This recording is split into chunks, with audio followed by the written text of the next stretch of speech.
Hello, good afternoon everyone. Today is Friday, 18th day of October 2024. I am Okocha Marcel. I report about insecurity situations in Nigeria and the government complicity to it. And that is the reason why I personally don't believe that Nigeria will continue to survive or to exist in the nearest future. I have been able to compile getting to 20 testimonies from military men who have resigned from Nigeria military because of this complicity of non-government organizations, government officials sponsoring the terrorists against Nigerian state. And this is what Nnamdi Kanu have been saying time without number that led him to where he is today. But does that solve the problem? Absolutely no. I think the whole Nigeria or the Nigerians population should be able to understand what is going on in Nigeria.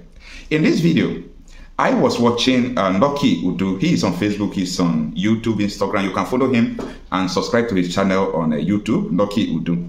He was interviewing one of the ex-Nigeria soldier who, took part about the Chibok girls saga. You remember during the Goodluck Jonathan time, how Chibok girls were adopted, Boko Haram kidnapped them, and, a lot of things happened. Some said it was masterminded by politicians and so on and so forth. So this soldier was one of those who went to rescue the Chibok girls. But when you listen to the confession this man made, it is something that is going to shake your emotion. When you listen to what this man said and his exposition about the Nigerian government, there is nothing that will make you to believe that this country is going to work again. Take a listen. Bro, I can't believe you're one of the soldiers that was sent to rescue Chibok girls. I am. The security situation of Nigeria, do you think it's going to get better anytime soon? Honestly speaking, I don't think it's going to get better anytime soon. Why do you say so? Because it's deeper than what we think. It's deeper than what people see. Because there are a lot of players behind the insecurity going on currently in Nigeria. People that are supposed to fight the insecurity, they are behind it. Can you tell us some of the things you experience that is making you speak this way? I'll give an example. In Zamfara, we had an intel about a particular guy that manufactures AK-47. So we got the order to go arrest this person. When we got to the community, we saw this man with more than 50 AK-47. Wow. He has lived almost all of his life in Russia. He knows how to manufacture weapons. So we arrested this guy, and 15 to 20 minutes later, we got a call from someone at the top, and we were ordered to release him at that spot. And not just to release him, to escort him back. So we had to let him go instantly. Wow. That is just one of the things we face, because as soldiers, we obey orders, we don't question orders. So if we're ordered to do something, we do it. If we're ordered to release somebody, we just follow the orders. I can't believe this. What are some of the other things you've experienced that has made you conclude that it will be difficult for insecurity to stop in Nigeria?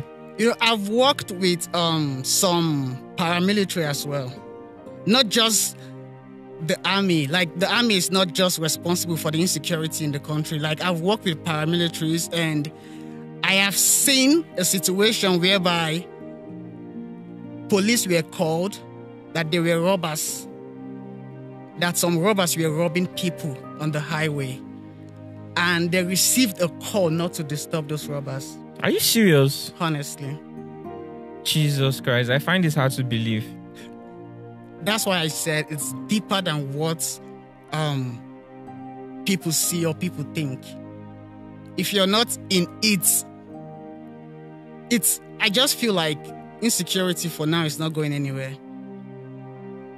And sorry to say, it might be getting worse, because nobody is doing anything about it. Kidnappers, they're being paid ransom. Armed robbers, even if they get caught, they'll be released. The system, not just the system, is corrupt. The system is corrupt. The system is just so corrupt. Wow, this is really crazy. So tell us about your experience with the Chibok girls. I'll say it's a nightmare because we lost some good people, some good soldiers. When we went to rescue those Chibok girls, this particular place was Damboa. So we went there and already they knew we were coming. So some of them dashed, they ran away. And the ones that we met, we exchanged fire with them. At some point, they tried using the women as cover. As shield. As shield, because they know we will not engage. Though none of the women were killed, but the Boko Harams that we killed, surprisingly, these women were upset with us. The Chibok girls. The Chibok girls, the ones we met, they were 21 in numbers. They were crying because we killed their husbands. Because some of them have kids already. Oh. Some of them, all of them are married to the Boko Haram there. Stockholm syndrome. So they were upset. They were not ready to leave that bush. They were fighting us for killing their husbands. Even when we tried forcing them inside our healers to bring them back to town, they refused. We had to apply force to bring them back. So the Chibok girls were not even interested to be rescued? They were not. They were not. It seems they were really comfortable with this.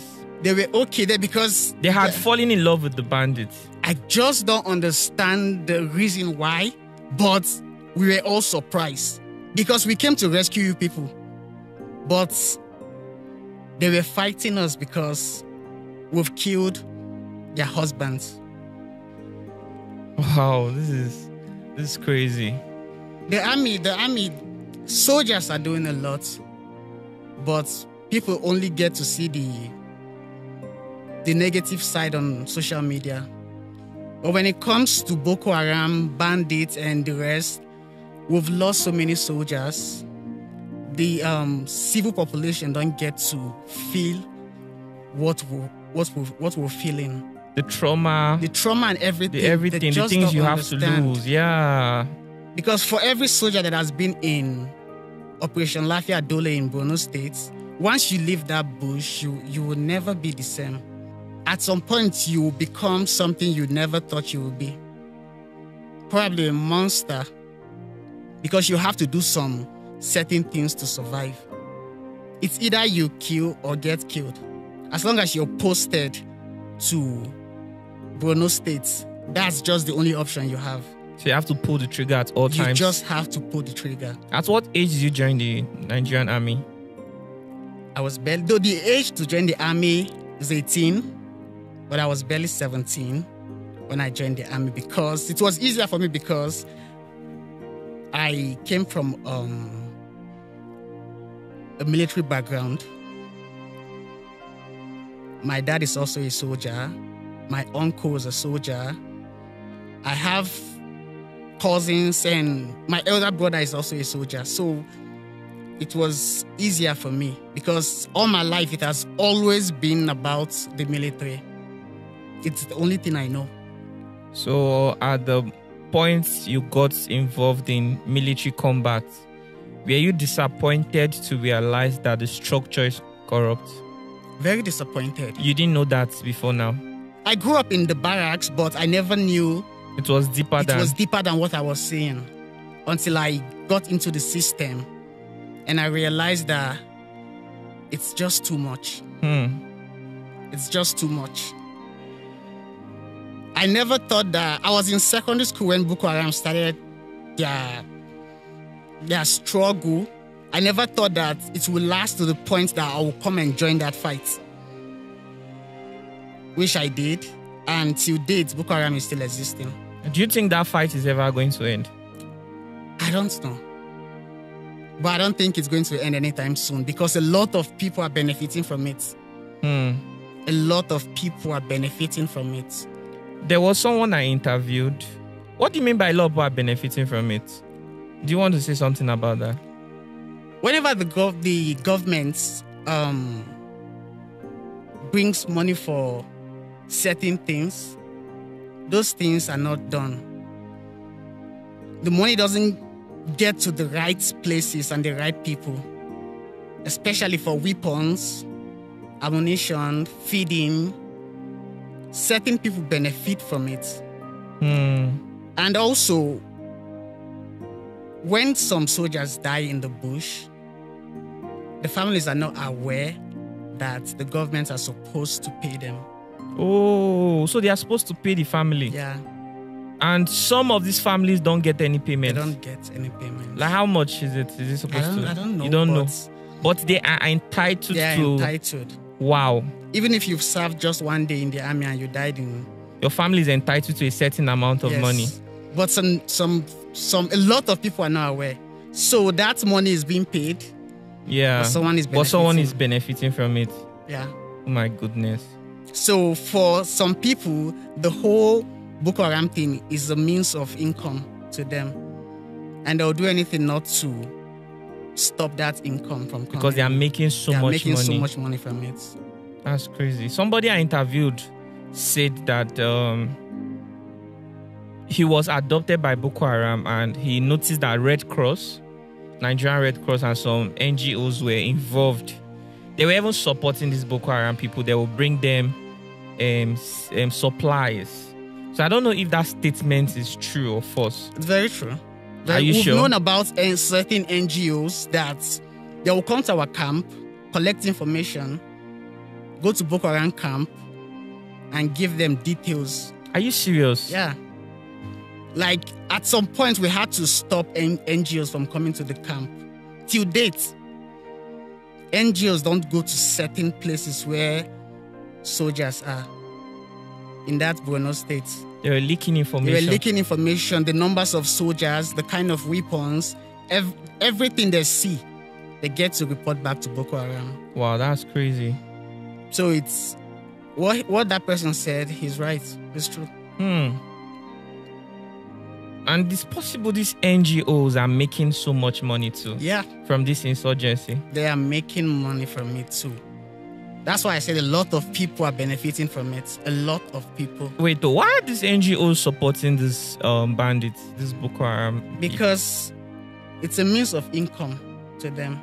And they give them supplies. Yes. There are people that also contribute to these NGOs because so many people have lost their homes. So many people in Borno State don't have a home right now. So many people would donate to these NGOs thinking they are helping these people. But the NGOs are helping themselves. But they still have some NGOs with good intentions. Yeah. But most of them are corrupt. Very corrupt. I've watched some documentaries. I also hear that there are some human rights organizations that think that these bandits and kidnappers, these Boko Haram people, should not be attacked. True. You understand that they should be arrested and not executed. True. Is that statement true? Very true. Some human rights, they don't value the lives of soldiers, but they value the lives of these insurgents, Boko Haram. Boko Haram, to them, Boko Haram can kill soldiers, but soldiers cannot just kill Boko Haram. That is the reason why a certain human rights, they sued the army because they felt like the army was killing Boko Haram unjustly. They've sued the army entirely, the chief of army staff. Like, they just feel like soldiers are supposed to not harm these terrorists. We should arrest them and they should follow the proper channel, which they don't. Because we've seen cases where you will arrest somebody and the person will come back in a week later with a fresh attack. And most of the time, we don't go to their camp. They come to our camp. They come to our camp. They launch the attack most of the times. Leaving your family behind, you will get to bond with different people, your colleagues. You will bond and have this brotherhood. Well, at the end of the day, you might just lose somebody you're talking to in the next 5 minutes. The feeling of going to war front and then returning alone. True. You're not returning with your brothers. Most times, if we are if we're not experiencing an attack, we're in the camp, like those that will be on duty will be on duty. Then the rest of us will be playing card, Ludo. Then the next 10 minutes, there'll be an attack. And after the attack, we just realize the person you were playing with is dead. Chai. And sometimes the trauma that comes with it is seeing a friend of yours that was shot, but he's not dead yet. Then he's calling you for help. You can't go to him because you will get shot too. Then him dying, your conscience will fight you like you were supposed to go help him. But deep down, you know, once you leave your cover, you will get shot. Because Boko Haram, they are trained. They have snipers as well. Mm-hmm. So once you leave your trench, you're done for. Most Nigerians feel like soldiers are just heartless and they don't relate well with civilians, but it's not true. With the level of commitment that I'm not saying this because I'm a soldier, I'm saying this because I have seen the passion, the commitment from a lot of soldiers. Like, we just want this country to be better, peaceful. But it's deeper than us and it's bigger than us. We're only doing the best we can. Soldiers are on checkpoints, VIP escorts, chasing kidnappers, chasing armed robbers, bandits, Boko Haram, everywhere.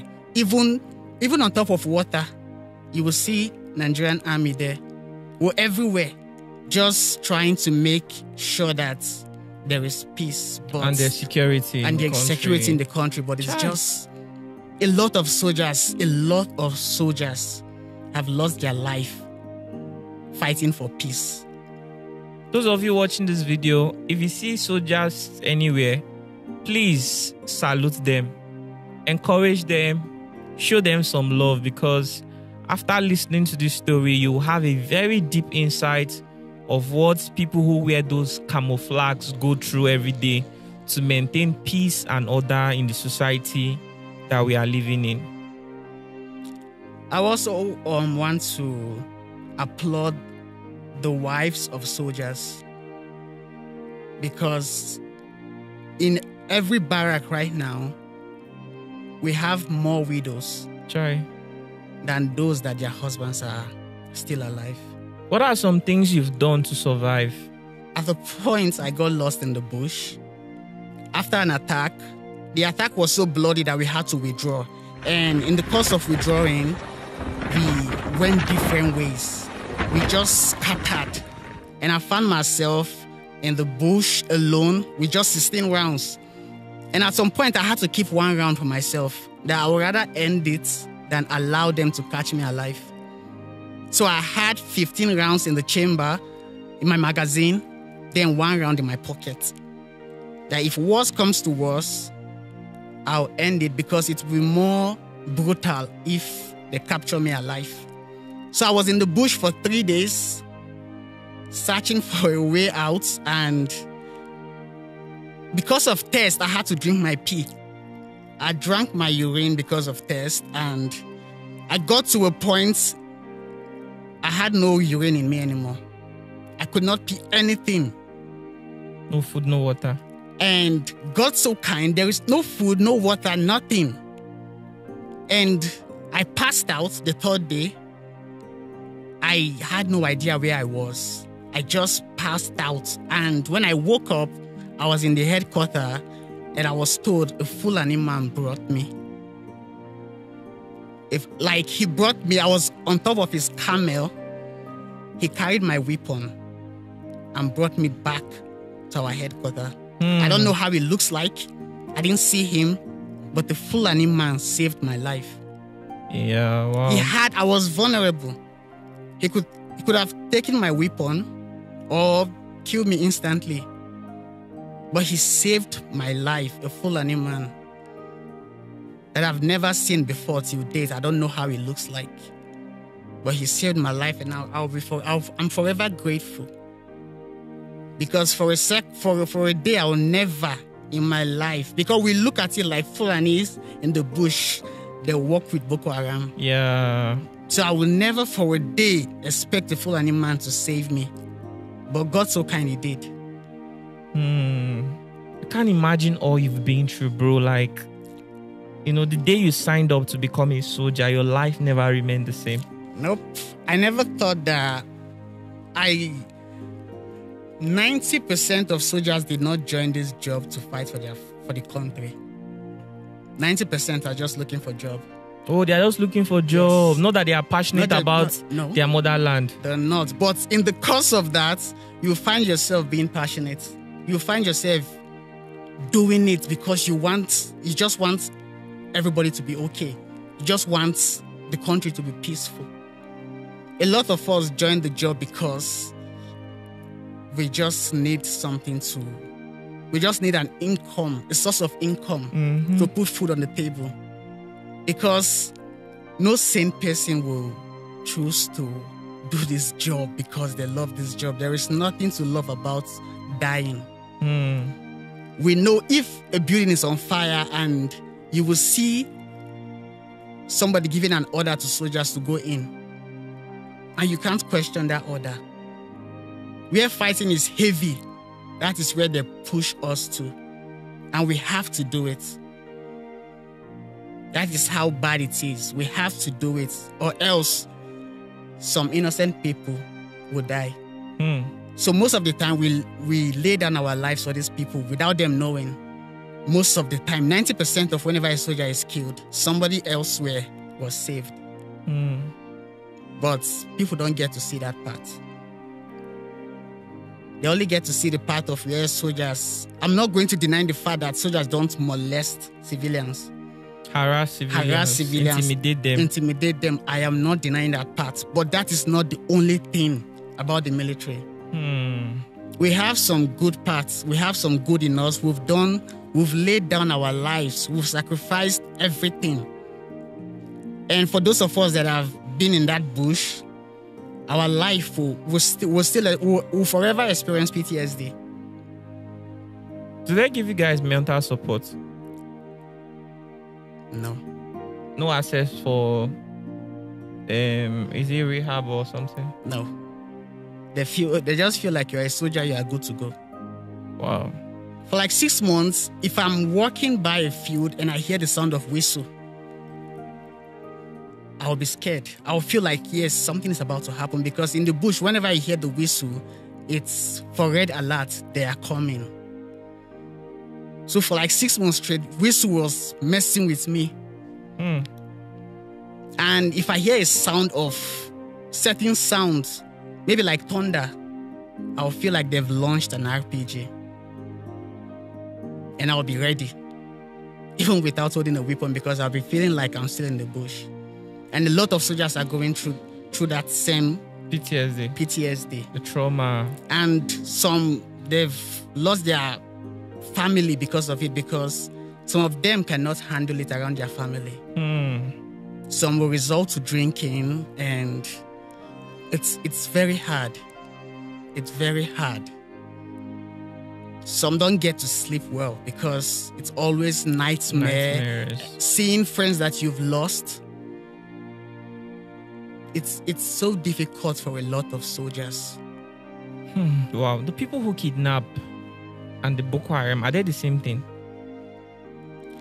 We believe that, most of the times, Boko Haram, they have this disagreement within themselves.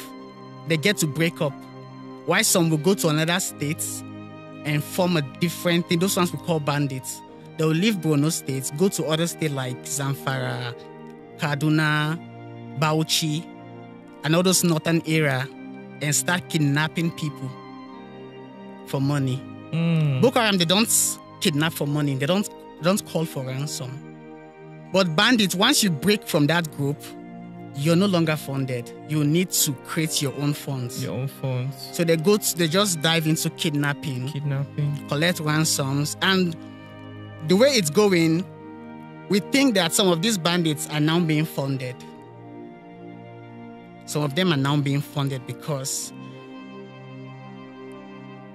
you can as a Nigerian, you can commit a crime. It will be very easy to track you, but it's difficult to track a bandit. Tracking of bandits is not the job of the military. Tracking of people is not the job of the military. Whose job is that? They know. They know themselves. They know it's their job.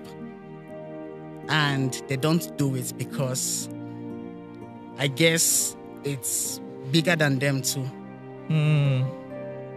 That is the reason why currently you see bandits coming on TikTok, on live video, do giveaway, flaunting their weapons, and nothing will happen to them. But as a regular citizen, just come online and say something off.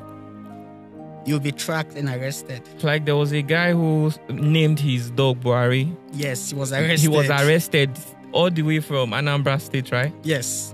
Even there was a northern guy that said something about Buhari's wife, that she's getting fat, she's enjoying Nigerians' money. He was arrested that same day. That same day. So for Boko Haram for bandits to come on live video, be doing giveaway, flaunting their weapon, flaunting cash, insulting the president, and still nothing happens, that means the system is messed up. Crazy. That's just the height of it. It's a slap to the country. The system is just corrupt. Wow. In fact, I don't even know what to say. We've said a lot, and this is really overwhelming. I wasn't even expecting such. I know that there are so many other things you want to talk about, but they are just too sensitive. That you can't even begin to talk about them. Like there was something you told me behind the scenes, and I don't even want to talk about it here because I spoke to my lawyer and he advised us not to talk about it here. If we were to talk about it, Jesus Christ, I am not sure some of you watching this video will be comfortable anymore. So it's best not to even bring it up. Wow, this is really crazy. And we have a lot of corrupt people in this country. A lot. Because we've had names, we've had requests from certain people not to touch certain people. And you will just be wondering why. But you can't do anything about it. Because as discipline is the bedrock of the military. You have to obey any order. So you don't get to question why you have to release this person. We don't prosecute, we only hand over to police. But we know the outcome. Once we hand over suspects to police, we know the outcome. Just be ready to see that person again. That is why most of the time we prefer ending them than handing them over to police. Because you ending them will save a lot of lives. So it's looking as if police is the most corrupt security agencies in Nigeria. There are good policemen, but I would say there are a lot of corrupt men in there. Some of them are only following instructions too. Yeah. And it's possible some of the instructions are not even coming within the police force. It's coming from outside. Exactly. And there are lots of security agencies in Nigeria. A lot. That nobody really talk about day to day. We only talk about the Nigerian military, the Nigerian police, Nigerian military, police. Most of the blames are being pushed to the army. Most of the blames of insecurity are being put. Soldiers cannot be everywhere. Soldiers cannot be everywhere. If you go to the barrack, you will hardly see up to 50 soldiers in some barracks because soldiers are outside. They're outside. They're at every junction. They're on the streets. They're even doing the job of police. Police, civil defense, everything. So army were just everywhere. We need to celebrate the Nigerian army enough. You know why there are some bad eggs there. We have a lot of good people. Good people who are willing to sacrifice their lives daily for those people. You know, there's this song Chike sang. It's called Soldier. I've heard about it. You've heard the song. You know, there are a lot of people who have actually dedicated songs about the Nigerian army, and these are just some of the people who think that soldiers should be appreciated. Maybe they've lost someone, or maybe they've had personal experiences. We never can tell, but with this video, it should be enough to sensitize people about some of the challenges that the Nigerian military face. True. And some of the sacrifices that they have to make daily to protect this society. I really don't know what to say. I just hope that God is going to send a Moses to come and help us and rescue us, because this is not just about civilians that are worried about insecurity. Even the Nigerian army too are also worried about insecurity. Like he said, sometimes he could be eating and playing games with his colleagues, and the next minute, that person is gone. There's an ambush. Do you understand? So the idea of worrying about security is not just for civilians alone. It's for everyone. So nobody really knows how long we'll continue to bear this. Who is going to save us? Who is going to be that leader that will come and bring change, make a difference? We're still waiting. We are still waiting. We are still hoping. So, brothers and sisters, at this junction, we might just have to conclude this very interview. If there are questions you want to ask, feel free to drop them in the comment section or come to my DM so we can make more interviews about things like this, so we educate people about issues like this. It's very important. Please do well to share this video, and thank you so much. Thank you. I really appreciate your time. Thanks for making our time to share your experience. Do you have anything you'd like to say in conclusion, or should I wrap up? I'll urge the civil population to appreciate soldiers more. Yeah. Because they just don't get to see the other side of the army, aside the negative parts on social media that is being put out there. Yes, a lot of soldiers have gone down for their sake. So at least appreciation will go a long way. Saying thank you to a soldier means a lot. And we don't hate civilians, we love civilians, and they are the reason why we're doing this. Let's make some 1 minute video appreciation for the soldiers. You can tag me on TikTok, Instagram, Facebook, anywhere. Let's just show them some appreciation. If you get to see them anywhere, you can get them packs of water, packs of drinks, give them some money, some words of encouragement, some prayer. Do you understand? These are jobs that most of us will not be so confident enough to do. Yet these people wake up, they sign up for it. Even with all this experience, they are still in need. They have no option. They can't, if they back out, who is going to keep the society safe? Yet, these people are underlooked, underappreciated, and undervalued. It doesn't have to continue this way anymore. My brothers and sisters, I firmly believe that I've created a community of positive minds. Let's make this video go as far as it can. And to everybody who has watched this video, I hope your perspective change about the Nigerian soldier, because this is just one perspective. Let's begin to show them love and appreciation. Let's give it to them. They've never had that so much attention of people appreciating them, rather people pulling them down. So let's give them their moment this time around. Thank you so much for watching this very video. Yeah, thank you so much, Lucky Udu. Special appreciation to you. You know, the work you are doing is not easy, telling stories about people's life. And you know, this one got my attention because I talk more about insecurity, and this is just my niche. So that is why I'm sharing it with you people. And let me know what you think. Do you still believe in one Nigeria? Oh, I'm sorry. For me, the answer is blunt. Capital letter N-E-O. I don't believe in one Nigeria again, because there is no how someone who is thinking well, someone who is sane, will believe that Nigeria is going to work. Anyway, you are entitled to your opinion. Let me know what you think on the comment section.